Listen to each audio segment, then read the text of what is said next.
आज हम लोग आप पहुँचे हैं चिरांद, जो कि एक ऐतिहासिक जगह है, धार्मिक जगह है, पौराणिक जगह है। और यहाँ बंगाली बाबा का घाट है नदी के किनारे। और यहाँ एक प्राचीन मठिया है जिसको बड़ी मठिया के नाम से जानते हैं। यहाँ बंगाली बाबा के शिष्य श्री धर्मनाथ बाबा रहते हैं अभी। और बंगाली बाबा एक बहुत ही उच्च कोटि के संत थे। सारण की संत परंपरा में उनका बहुत बड़ा नाम है। तो उसी संदर्भ में हम लोग आए हैं गुरु जी के पास, और मैं गुरु जी को चरण वंदन नमस्कार करता हूँ। और मैं जानना चाहता हूँ गुरु जी कि बंगाली बाबा एक विश्व स्तर के संत हुए, तो आखिर उनकी क्या बात थी? कुछ संक्षिप्त उनके बारे में जानकारी आप बतलाएं। देखिए, वो साक्षात शिव थे, क्योंकि उनको किसी चीज़ से लगाव नहीं था। जी। आज भी उनका मूर्ति देखिएगा तो एक चादर ओढ़े हुए मिलेंगे, एक धोती पहने हुए उसी को ओढ़े हुए, किसी चीज़ से उनके लगाव नहीं था। जी। उनका एक ही वचन था, सत्य, सेवा, हरिनाम, बाकी सब नाकाम। मतलब उनका एक कथन था। कथन ना, उनका इस पर पूरा विश्वास था। यही तीन को चीजें है जी, सत्य, सेवा, हरिनाम, जी, बाकी सब नाकाम। इसका मतलब जिस सत्य में हरिचंद डोम के हम बिक गए जी, सत्य। सेवा में यही लड़का चिरा गया जी। सेवा में सेवरी बैठी रह गई जी।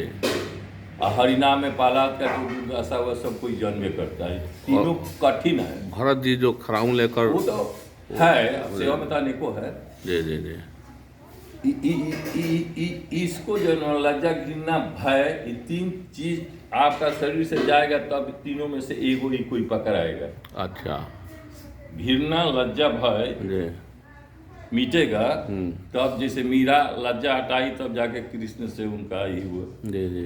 तो जब तक लज्जा, घृणा, भय रहेगा तब तक बुझिए कि हमारा लगाव कहीं ना कहीं है। जब तक आदमी का लगाव नहीं छूटेगा जी, तब तक परमात्मा से उसका दर्शन होना मुश्किल का। मतलब यही उनका मुख्य मूल मंत्र है। मूल मंत्र। उनका एगो बंगला में भजन है, जी जी। हाँ। यस्मा यस्मा संकट नाशनि दुर्गे, यस्मा यस्मा संकट नाशनि दुर्गे, तुम्ही ठाकेति तारा भव भय दुख हर, दुर्गति नाशनि दुर्गे माँ दुख हर, यस्मा यस्मा संकट नाशनि दुर्गे।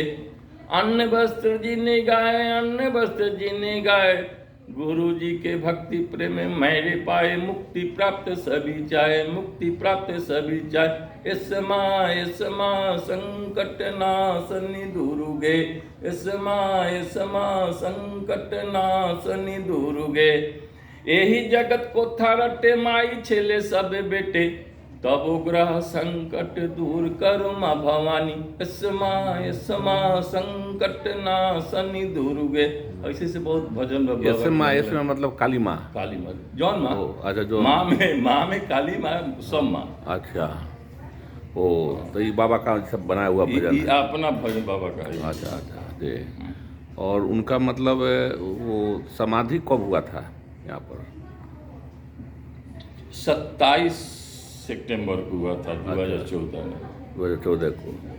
तो मैंने जल समाधि हुई थी। हाँ, जल समाधि। उसमें क्या होता है जल समाधि में? जल समाधि देखिए, जब आदमी पृथ्वी लोक की यात्रा समाप्त करता है ना जी, तो वो जब समाप्त हो जाता है तो हम लोग पूछे से उनसे तो कहा कि जब हमको जल में गंगा जी से पशुपति बाबा वगैरह, पशुपति बाबा को चारों लोगों को जल में समाधि में डाल दिया गया कि उनका बाद की जो शरीर है वो भी सेवा में चल जाए, कोई जीव जंतु उसको खा के अपना संतुष्ट हो जाए। तो इसीलिए उनको जल में, गंगा जल में, बीच गंगा जल में जाके डाल समाधि डाला गया था।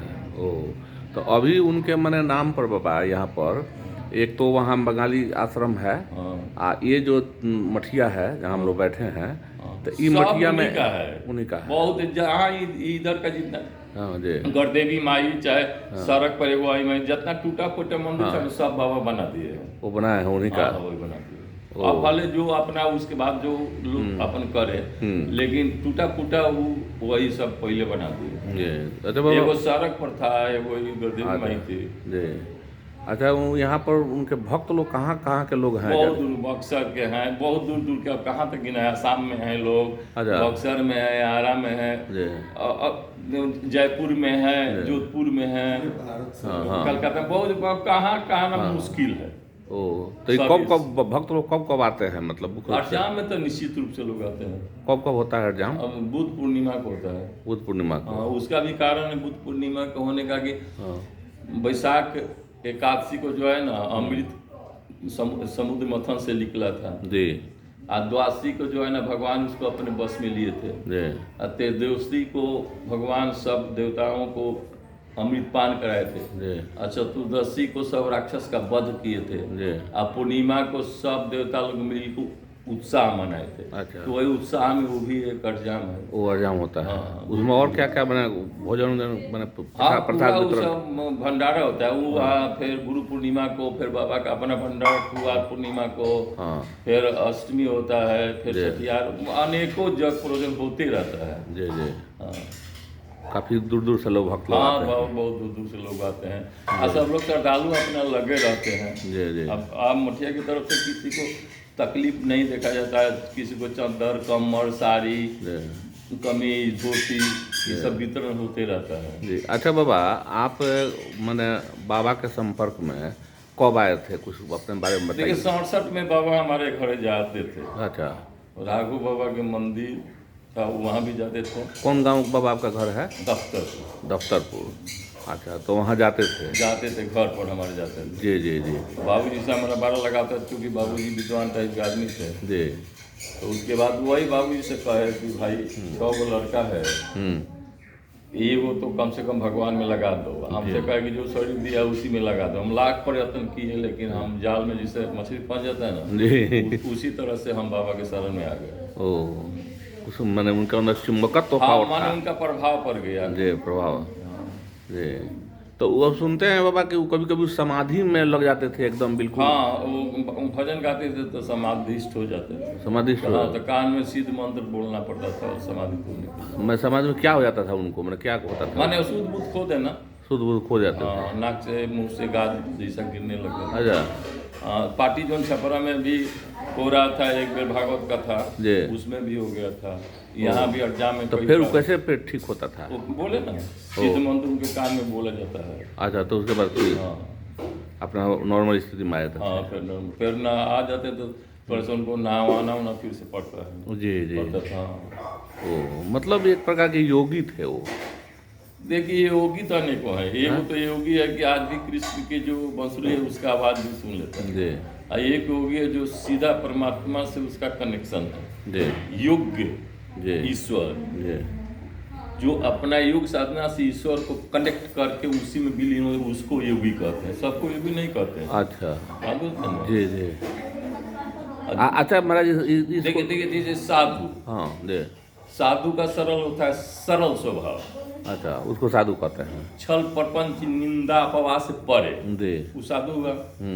और संत का है परमात्मा से सीधा उसका लगाव, बाकी किसी से घिरना नहीं है, लेकिन लगाव सीधा परमात्मा से जी।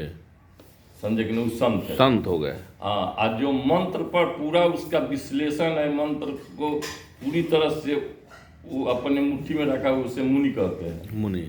हाँ, अब उसमें से जो अस्तिकता को मत के प्राप्त कर लेता है उसको ऋषि कहते हैं। जो सार तत्वों को निकाल लेता है उसमें। हाँ, सार तत्व को जो निकाल लेता है उसको ऋषि कहते हैं जी।